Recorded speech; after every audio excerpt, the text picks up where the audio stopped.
it's my senior year. I said, hey, I want to go to the Naval Academy. I applied to some other schools in Norwich. I just said, my father was in the Navy. He served in Vietnam. And I said, this might be a good opportunity for me. So I applied to the Naval Academy.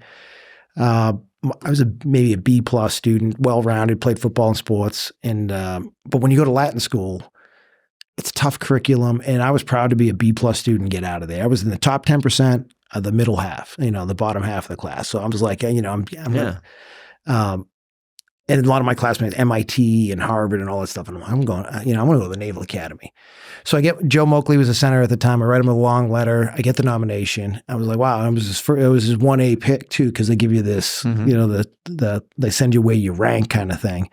So it was a 1A pick. And at the time I didn't know it was good the nomination's good for 2 years. So went to the Navy building in Boston, did the application, got a Panorex, found out I had extra wisdom teeth and all that stuff. And, it was one of those, like you do the Panorex and all the stuff for Navy physical at the time.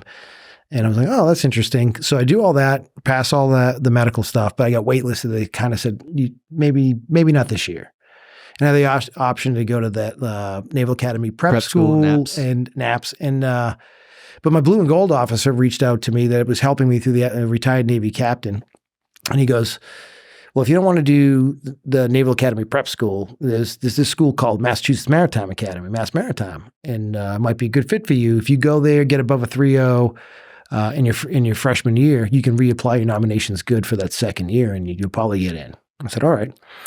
So I never saw Mass Maritime before. I knew where it was. Cape Cod. Where is it? Oh, it's Cape in Cod, right in Cape Cod. Beautiful area, man. So now it's in the May time frame, and I had all my hopes and dreams pinned on the Naval Academy, and they were like, not going to be you, but you maybe try next year. And so I apply late, I get in, and then I find out there's indoctrination boot camp type of thing in the end of August. And so there I am, and I get all the documentation together and had to have a passport and all this other stuff. So I get all that stuff ready, and like then you're standing in line, like, getting yelled at, trashing your left hand and all that stuff, not in your right hand. And you stand in line, they process you. And then it's like squad leaders yelling at you for like 3 weeks, 2 to 3 weeks of orientation and indoctrination, mini boot camp, so to speak. And they really beat on you. They broke you down and built you back up as I would assume they do during boot camp.